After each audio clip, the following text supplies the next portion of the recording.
Cyber security অ্যাক্টের অধীনে দায়ের করা সব মামলা প্রত্যাহার করা হবে বলে জানিয়েছেন আইন উপদেষ্টা আসিফ নজরুল। সুপ্রিম কোর্টের বিচারক নিয়োগ আইন সহ সমসাময়িক বিষয়ে আইন মন্ত্রণালয় সংবাদ সম্মেলনে কথা জানান আইন উপদেষ্টা। আসিফ নজরুল বলেন, সাইবার নিরাপত্তা আইনে যে মামলাগুলো হয়েছে সেগুলো প্রত্যাহারের উদ্যোগ নিয়েছে সরকার। ৩২৩টি স্পিচ অফেন্সের মামলার বিচার চলছে। ২ সপ্তাহের মধ্যে সব মামলা প্রত্যাহার করা হবে। এরই মধ্যে অর্ধেকের মতো মামলা প্রত্যাহার করা হয়েছে। এছাড়া ২৫০০০-এর রাজনৈতিক হয়রানিমূলক মামলা হিসেবে চিহ্নিত হয়েছে, যা আগামী সপ্তাহের মধ্যে প্রত্যাহার করা হবে। একই সাথে ফেব্রুয়ারির মধ্যে সব গায়েবী মামলা প্রত্যাহার করা হবে।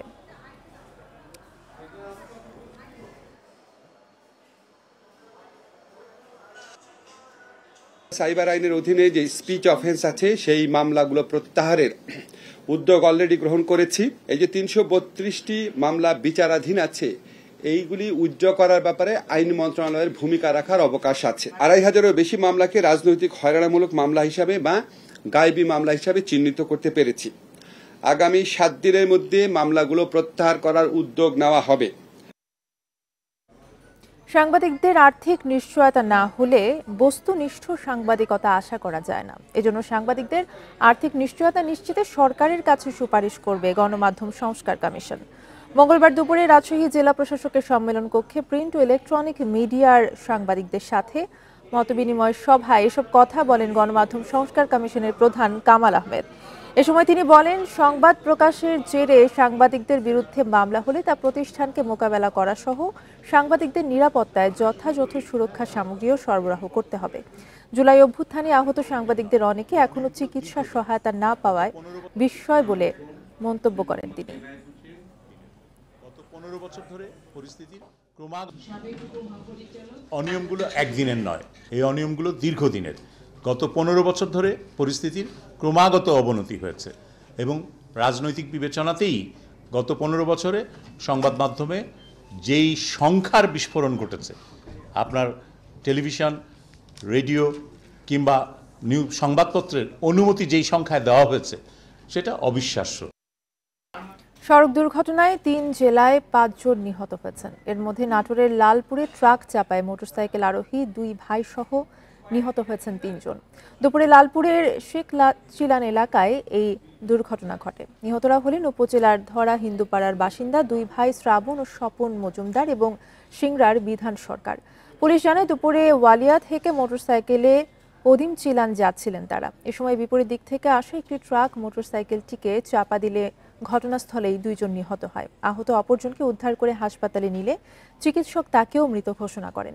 এদিকে মুন্সিগঞ্জের পাগলায় গাংচিল পরিবহনের বাস থেকে ছিটকে পড়ে তাহসিন মাহমুদ রিফাত নামে চালকের সহকারী নিহত হয়েছেন। এছাড়া ফরিদপুরের সদরপুরে অটোরিকশা এবং মোটরসাইকেল সংঘর্ষে কলেজ শিক্ষার্থী আসিফ খান নিহত হয়েছেন।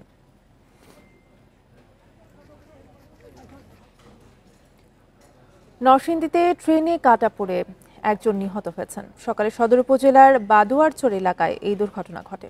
পুলিশ ও স্থানীয়রা জানায়, সকালে আব্দুল হামিদ খান রেললাইন দিয়ে হেঁটে বাদুয়ারচর এলাকায় যাচ্ছিলেন। এ সময় চট্টগ্রামগামী মহানগর প্রভাতী ট্রেনে কাটা পড়েন তিনি। এতে ঘটনাস্থলেই তার মৃত্যু হয়।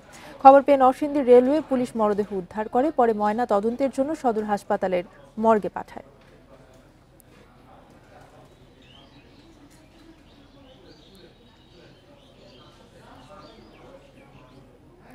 সাবেক আইজিপি বেনজিরের বিশাল অঙ্কের কর ফাঁকির প্রমাণ পেয়েছে এনবিআরের সেন্ট্রাল ইন্টেলিজেন্স সেল সিআইসি।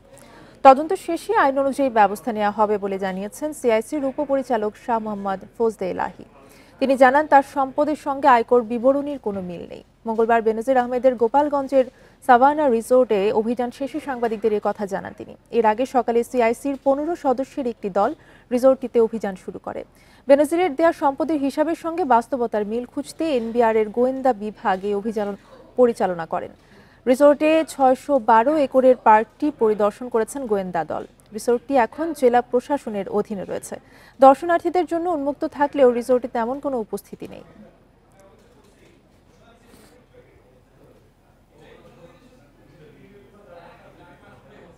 নানা অনিয়মের অভিযোগে সাভার বিআরটিএ অফিসে অভিযান চালিয়েছে দুদক। এ সময় কর্মকর্তারা বেশ কিছু অনিয়মের সত্যতা পান। দুপুরে অভিযান পরিচালনা করে দুদকের একটি দল ঢাকা জেলার সহকারী পরিচালক ওয়াহিদ মঞ্জুর সোহাগ জানান, সাভার বিআরটিএ অফিসে ড্রাইভিং লাইসেন্স নেই এমন ব্যক্তিদেরও মোটরসাইকেল রেজিস্ট্রেশন দেয়া, পরীক্ষা ছাড়াই অতিরিক্ত টাকার বিনিময়ে ড্রাইভিং লাইসেন্স প্রদান সহ বেশ কিছু অভিযোগ পান তারা।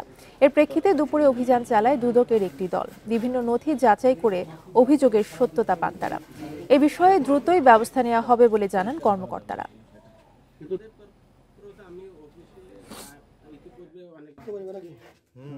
অফিসে এসে নথিপত্র ঘেটে দেখি যে ড্রাইভিং লাইসেন্স ছাড়াই এরকম মোটরসাইকেল রেজিস্ট্রেশন দেওয়া হচ্ছে, যেটা আইনে একেবারে আইনের লঙ্ঘন।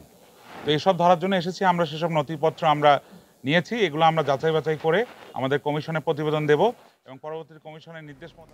চলতি অর্থ বছর দেশে ৮-৯ লাখ মেট্রিক টন চাল আমদানির পরিকল্পনা রয়েছে সরকারের। ইতিমধ্যে 4,05,000 টন চাল আমদানিতে চুক্তি হয়েছে। এর মধ্যে 1.5 লাখ টন চাল বাংলাদেশে পৌঁছেছে। মঙ্গলবার চট্টগ্রামে মিয়ানমার থেকে আসা চাল খালাস কার্যক্রম পরিদর্শনে এসে খাদ্য উপদেষ্টা আলী ইমাম মজুমদার জানান, চাল আমদানিতে বেশি গুরুত্ব দিচ্ছে সরকার। ভারত থেকে সরকারি উদ্যোগে আমদানি করা চালের প্রথম চালান এসেছে গত মাসের শেষ সপ্তাহে। ভারতের সাথে 3 লাখ মেট্রিক টন চুক্তির প্রথম পর্যায়ে দেশে আসে প্রায় 52,000 মেট্রিক টন চাল। এছাড়া মিয়ানমারের সাথে চুক্তি হয়েছে 1 লাখ মেট্রিক টনের। এর মধ্যে প্রায় 22,000 মেট্রিক টন দেশে আসে চলতি মাসের 17 তারিখ। এর বাইরে ভিয়েতনাম ও পাকিস্তানের কাছ থেকেও চাল আনতে চুক্তির উদ্যোগ চূড়ান্ত পর্যায়ে রয়েছে। খাদ্য উপদেষ্টা বলছেন, দেশের খাদ্য নিরাপত্তা নিশ্চিত ও আসন্ন রমজানকে সামনে রেখে পরিকল্পনা নিয়েছে সরকার। বাণিজ্যকে আমরা রাজনীতির সাথে মিলাচ্ছি না। ভারত যেহেতু আমাদের নিকটতম প্রতিবেশী এবং ওইখান থেকে আমদানি খরচ তুলনামূলকভাবে কম, তুলনামূলক সস্তা দামে পাওয়া যায়, সুতরাং ওখান থেকে আসাটা অব্যাহত আছে, যে আমরা ওয়েলকাম করছি। এছাড়া আরও উৎস সন্ধান আমরা করছি। পাকিস্তান থেকে আমরা 50,000 মেট্রিক টন চাল আমদানির ব্যবস্থা করেছি। আমদানির কারণে মোটা চালের দাম কেজিতে 3 থেকে 5 টাকা পর্যন্ত কমেছে বলে দাবি খাদ্য উপদেষ্টার। 3 থেকে 5 টাকা পর্যন্ত কমছে, বিশেষ করে মোটা চালের আর কি। আমরা আশা করছি যে আমরা আরও আনতে থাকবো এবং সেটা বাড়ার সুযোগ আর থাকবে না, বরং ক্রমান্বয়ে কমবে। আন্তর্জাতিক দরপত্রের মাধ্যমে এসব চাল সংগ্রহ করেছে খাদ্য মন্ত্রণালয়। চাল আমদানি ও খালাসে যাতে কোনো সংকট তৈরি না হয় সেজন্য নেওয়া হয়েছে বিশেষ ব্যবস্থা। 6টা চুক্তি হয়েছে 3 লক্ষ টন, সবগুলোই কিন্তু ভারত থেকে আসবে। মায়ানমার থেকে আসতে 1 লক্ষ টন প্লাস 5,000 হয়ে 1,05,000 টন মায়ানমার থেকে আসবে। ভারত থেকে প্রথম লটের পুরোটাই ছিল সিদ্ধ চাল, তবে মিয়ানমার থেকে আসা 22,000 মেট্রিক টন আতপ চাল। অনুপম শীল, ইন্ডিপেন্ডেন্ট নিউজ, চট্টগ্রাম। পটুয়াখালীর কলাপাড়ায় ঘরে ঢুকিয়ে এক নারীকে শ্বাসরোধে হত্যায় ঘরে থাকা আসবাবপত্র ভাঙচুর এবং মালামাল লুটের ঘটনা ঘটেছে। সোমবার রাতে উপজেলার সলিমপুর গ্রামে এই ঘটনা ঘটে। স্থানীয়রা জানায়, রাতে শাহনাজ পারভিন লাকি নিজ ঘরে একা ঘুমিয়েছিলেন। সকালে তার পরিবারের সদস্যরা বাড়ির পেছনের দরজা খোলা দেখতে পেয়ে ঘরে গিয়ে তার হাত, পা ও মুখ বাঁধা অবস্থায় দেখতে পান। খবর পেয়ে পুলিশ গিয়ে মরদেহটি উদ্ধার করে ময়নাতদন্তের জন্য হাসপাতালে পাঠায়। তবে এটি ডাকাতি নাকি চুরি তা তদন্তের পর জানা যাবে বলে জানিয়েছে পুলিশ।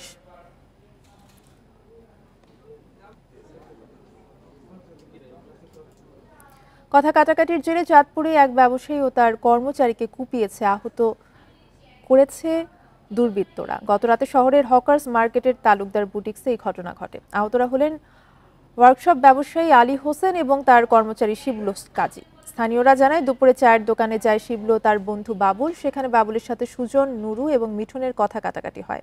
এক পর্যায়ে তাদেরকে নিবৃত্ত করেন শিবলু কাজী। এর জেরে রাতে দেশীয় অস্ত্র নিয়ে ওই 3 যুবক সহ 15 থেকে 20 জন কিশোর আলী হোসেন এবং শিবলু কাজীর ওপর হামলা চালায়। পরে তাদের উদ্ধার করে চাঁদপুর জেনারেল হাসপাতালে ভর্তি করা হয়। এর মধ্যে শিবলুকে ঢাকায় পাঠানো হয়েছে।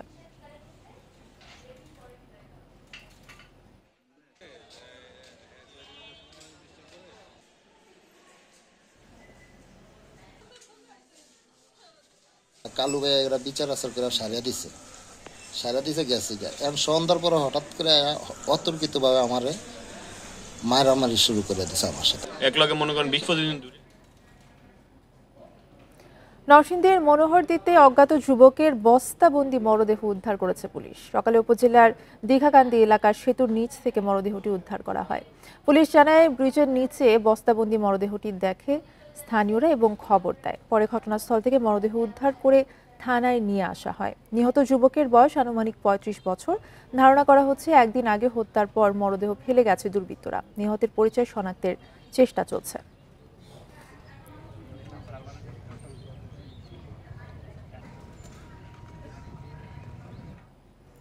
সিরাজগঞ্জের শাহজাদপুরের রবীন্দ্র বিশ্ববিদ্যালয়ে স্থায়ী ক্যাম্পাসের দাবিতে ঢাকা পাবনা মহাসড়ক ৪ ঘণ্টা অবরোধ করে বিক্ষোভ করেছে শিক্ষার্থীরা। দুপুরে বিশ্ববিদ্যালয়ের সামনে মহাসড়কে এই কর্মসূচি পালন করেন তারা। শিক্ষার্থীদের অভিযোগ, ২০১৬ সালে রবীন্দ্র বিশ্ববিদ্যালয় প্রতিষ্ঠিত হলেও এখন পর্যন্ত স্থায়ী ক্যাম্পাস নির্মাণ করা হয়নি। এর আগে মানববন্ধন এবং সড়ক অবরোধ করে আন্দোলন করলেও স্থায়ী ক্যাম্পাসের বিষয়ে কোনো সিদ্ধান্ত নেয়নি বিশ্ববিদ্যালয় প্রশাসন। স্থানীয় দুটি কলেজের ভবন ও একটি ভাড়া ভবনে চলছে শিক্ষা কার্যক্রম। শ্রেণীকক্ষ সংকটে থাকায় একই কক্ষে চলছে ৬ ব্যাচের পাঠদান।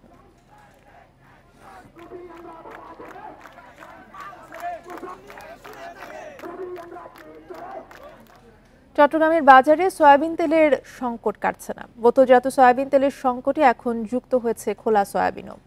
ব্যবসায়ীদের দাবি, দাম বাড়াতে কৃত্রিমভাবে তৈরি করা হয়েছে এই সংকট। আসন্ন রমজানে সয়াবিনের বাজার সহনীয় রাখতে দ্রুত উদ্যোগ নেয়ার তাগিদ তাদের। প্রায় ১.৫ মাস ধরে চট্টগ্রামের বাজারে বোতলজাত সয়াবিন তেলের সংকট চলছে। বেশিরভাগ বিপণনকারীরা বোতলজাত সয়াবিনের অর্ডার নিচ্ছেন সংশ্লিষ্ট কোম্পানির অপ্রচলিত পণ্য নেয়ার শর্তে, বলছেন খাতুনগঞ্জের ব্যবসায়ীরা। এর মধ্যে কয়েকদিন থেকে খোলা সয়াবিন তেলেরও সংকট প্রকট হয়েছে। খাতুনগঞ্জের ৫০% সয়াবিনের বাজার এস আলমের দখলে। এছাড়া অন্যান্য বড় ব্যবসায়ীরাও কমিয়ে দিয়েছে উৎপাদন, ফলে বাজারে তৈরি হয়েছে সংকট। ব্যবসায়ীরা জানান, কিছুদিন ধরে মিল থেকে পণ্য পেতেও সময় লাগছে। ওরা বলতেছে ওদের কাছে আসতেছে না, তখন যা মার্কেটে যা আছে তা দেখছি আমাদেরকে। দোকানে না রেখে রাখে, ঘরে রেখে এটা সঙ্গে সৃষ্টিকের দাম বাড়ায়। এই সংকট যাতে রমজানে না পড়ে, সেজন্য এখনই সরকারকে উদ্যোগ নেয়ার তাগিদ ব্যবসায়ীদের। আগে বড় আকারের প্রায় ৪০ থেকে ৫০% ভোজ্য তেল সরবরাহ করতেন, তারা কিন্তু আগের মতো সেই সরবরাহটি ঠিকভাবে দিতে পারছেন না। সেক্ষেত্রে বিকল্প বাজার হিসেবে আমাদের অবশ্যই এখনই প্রস্তুতি গ্রহণ করতে হবে। বাজারে তেলের এই সংকটকে পুঁজি করে কিছু অসাধু ব্যবসায়ী লিটারে ৪ থেকে ৫ টাকা দাম বাড়িয়ে দিচ্ছে বলেও অভিযোগ রয়েছে। আলমগীর সবুজ, ইন্ডিপেন্ডেন্ট নিউজ, চট্টগ্রাম। তারেক রহমানের দেশে ফেরার গণদাবিতে পরিণত হয়েছে বলে মন্তব্য করেছেন বিএনপির যুগ্ম মহাসচিব শহীদ উদ্দিন চৌধুরিয়ানী। বলেন, রাষ্ট্রনায়ক হিসেবে তারেক রহমানের বিকল্প বিএনপি সহ কোনো দলেই নেই। দুপুরে লক্ষ্মীপুর কলেজ রোড ক্রীড়া সংঘের উদ্যোগে মরহুম আরাফাত রহমান স্মৃতি টি-20 ক্রিকেট টুর্নামেন্টের উদ্বোধনী অনুষ্ঠানে তিনি এসব কথা বলেন। অভিযোগ করে বলেন, আওয়ামী লীগ সরকার বাংলাদেশকে পেছনের দিকে নিয়ে গেছে, এখন সামনের দিকে যেতে সংস্কারের পাশাপাশি জনগণের প্রতিনিধিত্ব সরকারের প্রয়োজন। একটি সুন্দর ও নিরপেক্ষ নির্বাচনের দিকে জনগণ তাকিয়ে আছে বলেও মনে করেন শহীদ উদ্দিন চৌধুরিয়ানী। তারেক রহমানের বাইরে একটা নেতা আছে, যান জামায়াত ইসলামীতে, যান অন্যান্য রাজনৈতিক দলে, আসেন বিএনপিতে। তারেক রহমানের বিকল্প স্টেটম্যান হিসাবে এই দেশে ভর করবে, ভরসা করবে, ডিপেন্ড করবে। তারেক রহমানের বিকল্প বাংলাদেশ এখন সৃষ্টি হয় নাই। নাশকতা পরিকল্পনার অভিযোগে জামালপুরে আওয়ামী লীগের ৮ কর্মীকে আটক করেছে পুলিশ। গত রাতে শহরের পাথালিয়া এলাকা থেকে তাদের আটক করা হয়। পুলিশ জানায়, পৌরসভার সাবেক মেয়র সানোয়ার হোসেন সানুর বাড়িতে গোপন বৈঠক চলছে এমন তথ্যের ভিত্তিতে সেখানে অভিযান চালানো হয়। সে সময় তাদের আটক করা হয়েছে। সবাই মেয়রের অনুসারী। এদিকে ছাত্র জনতার উপর হামলা মামলায় রাঙামাটি কাপ্তাই উপজেলা আওয়ামী লীগের সভাপতি অং সুই সাইন চৌধুরীকে গ্রেফতার করেছে পুলিশ।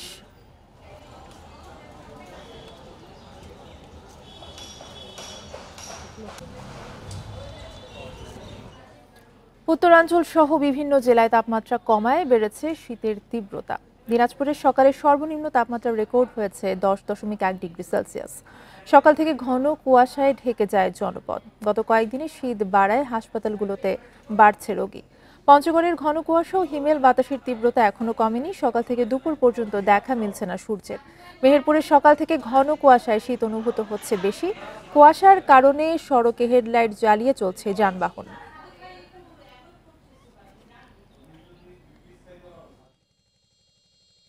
এই ঘন কুয়াশার জন্য আমরা এখানে পলিথিন দিয়ে রাখছি যাতে করে বীজগুলো নষ্ট না হয়ে যায়। বাচ্চার নিউমোনিয়া, আমরা 5 দিন যাবত ভর্তি হয়ে আছি। প্রচুর কাশিটা কমতে একটু নাকি সময় লাগবে, আর সর্দি এগুলো গেছে। শীতে দেশের বিভিন্ন জেলায় আশঙ্কাজনক হারে বেড়েছে শ্বাসকষ্ট, নিউমোনিয়া এবং ডায়রিয়ার প্রকোপ। বিশেষ করে শিশু এবং বয়স্করা আক্রান্ত হচ্ছেন বেশি। রোগীর চাপ সামলাতে হিমশিম খেতে হচ্ছে হাসপাতালের চিকিৎসকদের। এরই মধ্যে পটুয়াখালীতে গত 2 মাসে ঠান্ডাজনিত রোগে আক্রান্ত হয়ে 5 শিশুর মৃত্যু হয়েছে। গত 3 সপ্তাহে হাসপাতালে ভর্তি করা হয়েছে 363 জন শিশু রোগী। প্রতিদিন বিভিন্ন উপজেলা থেকে 2 থেকে 300 রোগী পটুয়াখালী মেডিকেল কলেজ হাসপাতালের বহির্বিভাগে চিকিৎসা নিতে আসছেন। শিশু ওয়ার্ডে ধারণ ক্ষমতার চেয়ে দ্বিগুণ রোগী ভর্তি থাকায় পরিস্থিতি সামাল দিতে হিমশিম খাচ্ছেন হাসপাতাল কর্তৃপক্ষ। এদিকে জামালপুরে শীত কিছুটা কমলেও জেনারেল হাসপাতালে বেড়েছে ঠান্ডাজনিত রোগীর সংখ্যা। হাসপাতালের 24টি শয্যার বিপরীতে ভর্তি থাকছে 3 থেকে 4 গুণ বেশি রোগী। শিশুদের রোগ থেকে বাঁচতে অভিভাবকদের নিয়মিত প্রয়োজনীয় পরামর্শ দেওয়া হচ্ছে বলে জানিয়েছেন চিকিৎসক।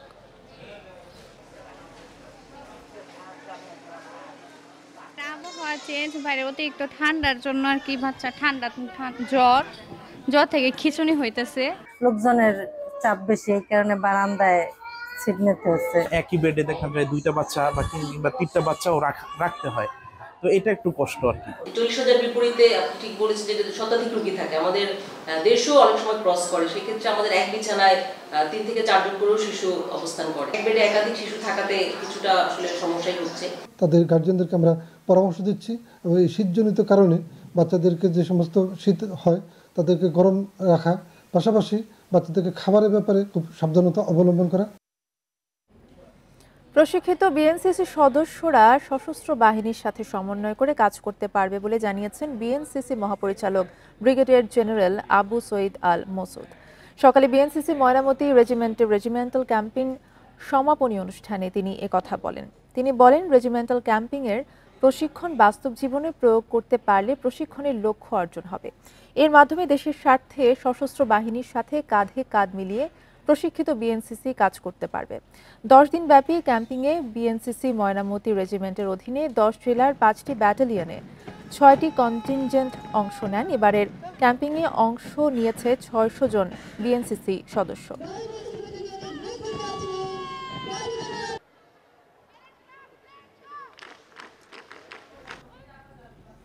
জামালপুরে অভিযান চালিয়ে ফুটপাত থেকে অবৈধ স্থাপনা উচ্ছেদ করেছে পৌরসভা কর্তৃপক্ষ। দুপুরে শহরের 5টি পয়েন্টে এই অভিযান চালানো হয়। পৌর কর্তৃপক্ষ জানায়, ব্যানার, ফেস্টুন এবং অবৈধ স্থাপনা সরিয়ে নিতে গত কয়েকদিন ধরেই মাইকিং করছে পৌরসভা কর্তৃপক্ষ। এরপরেও অনেকে তাদের স্থাপনা সরিয়ে নেয়নি। দুপুরে শুরু হওয়া অভিযানে ব্যানার, ফেস্টুন সহ অবৈধ 30টি স্থাপনা উচ্ছেদ করা হয়। অবৈধ স্থাপনা উচ্ছেদে এমন অভিযান অব্যাহত থাকবে বলে জানিয়েছে পৌর প্রশাসন।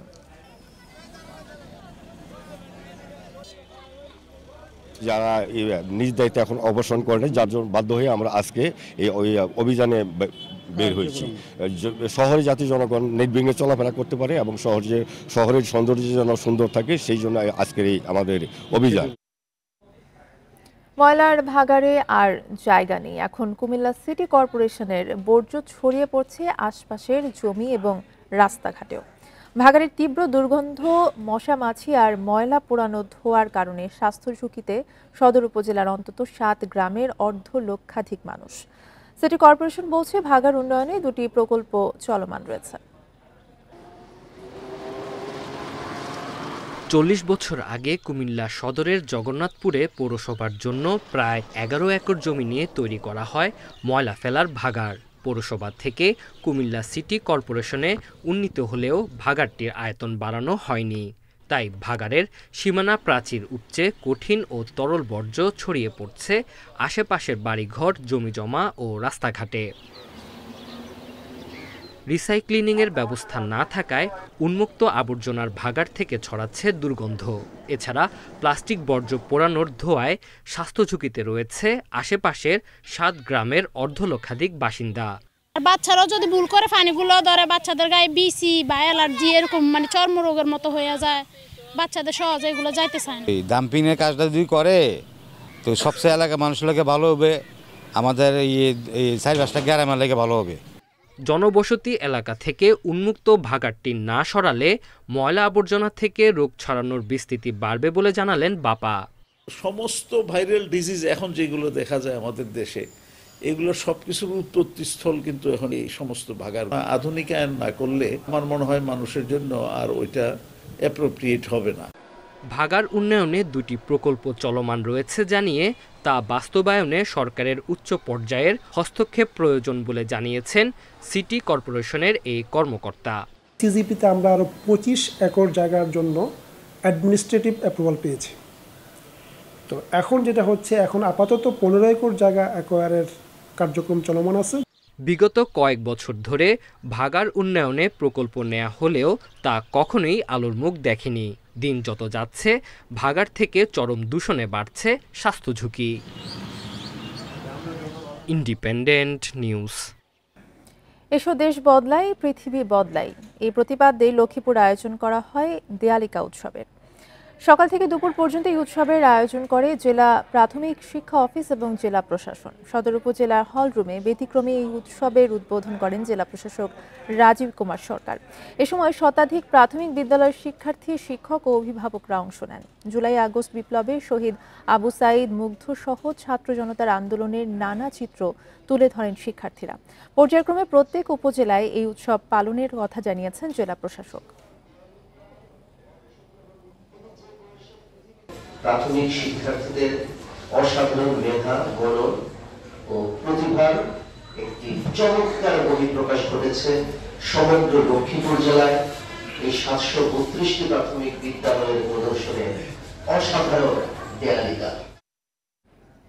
এ বিষয়ে আরো জানাতে লক্ষ্মীপুর থেকে আমাদের সাথে যুক্ত হচ্ছেন সহকর্মী আব্বাস হোসেন। আব্বাস, লক্ষ্মীপুরে অনুষ্ঠিত এই দেয়ালিকা উৎসব নিয়ে জানাবেন কি পরিমাণ শিক্ষার্থী অংশগ্রহণ করেছেন?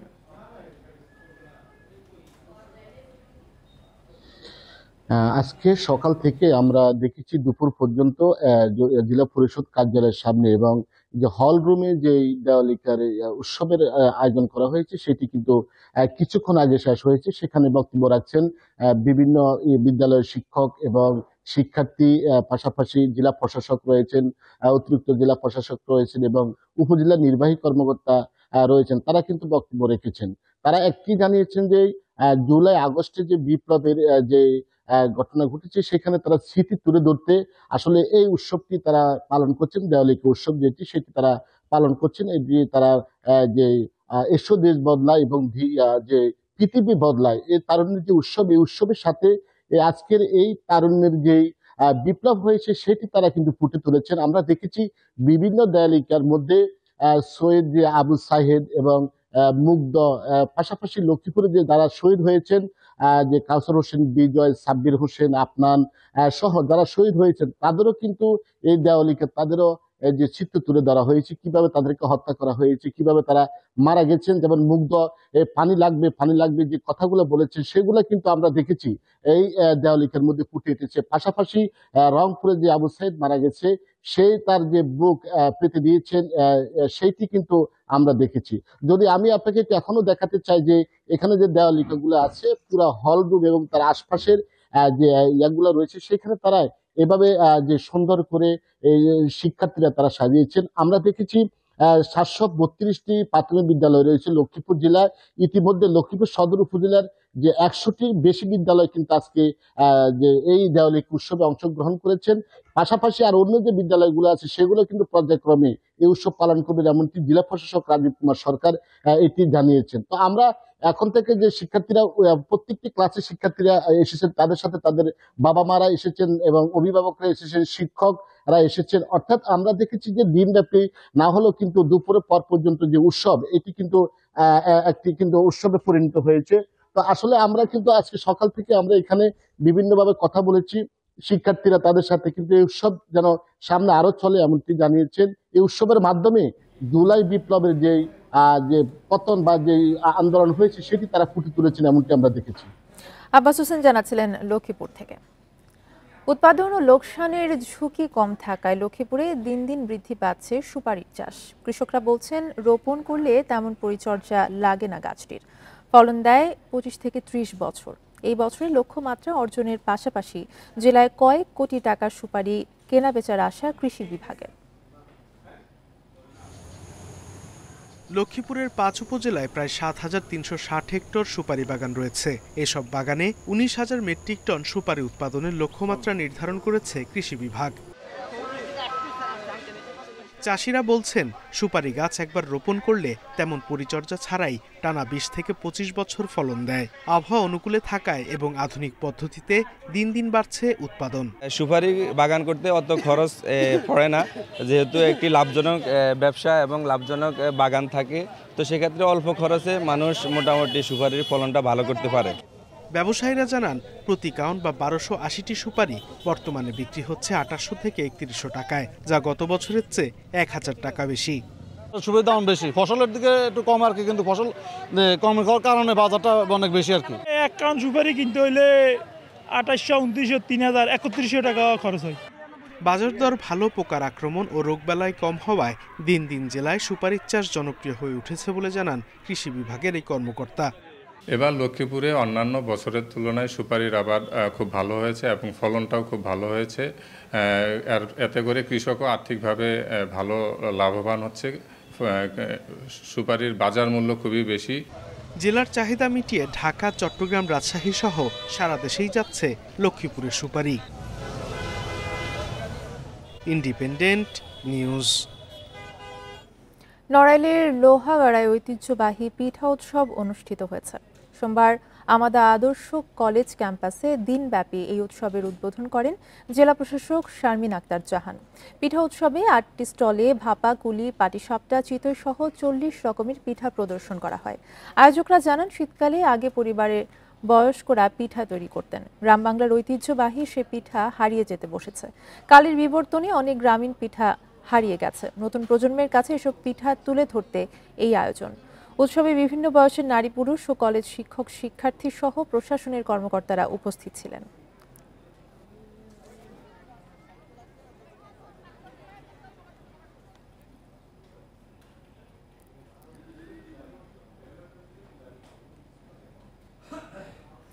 নাটোরে 4 দিনব্যাপী অনূর্ধ্ব-17 বালক বালিকা জাতীয় গোল্ড কাপ ফুটবল টুর্নামেন্ট শুরু হয়েছে।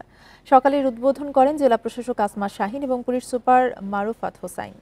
নাটোর শঙ্কর গোবিন্দ চৌধুরী স্টেডিয়ামে এই টুর্নামেন্টে অংশ নেয় সদর ও লালপুর উপজেলা দল। জেলার 7 উপজেলা এবং পৌরসভা থেকে বালক ও বালিকাদের 8টি করে মোট 16টি দল অংশগ্রহণ করছে। আগামী 24 জানুয়ারি ফাইনাল খেলা হবে।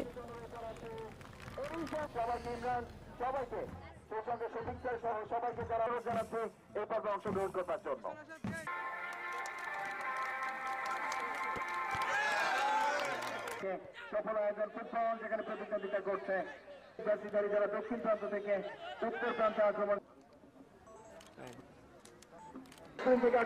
চেষ্টা, পেনাল্টি এরিয়া ঢুকে পড়েছেন, ফরাত করার চেষ্টা, তাকে কিন্তু বাধা প্রদান করছে।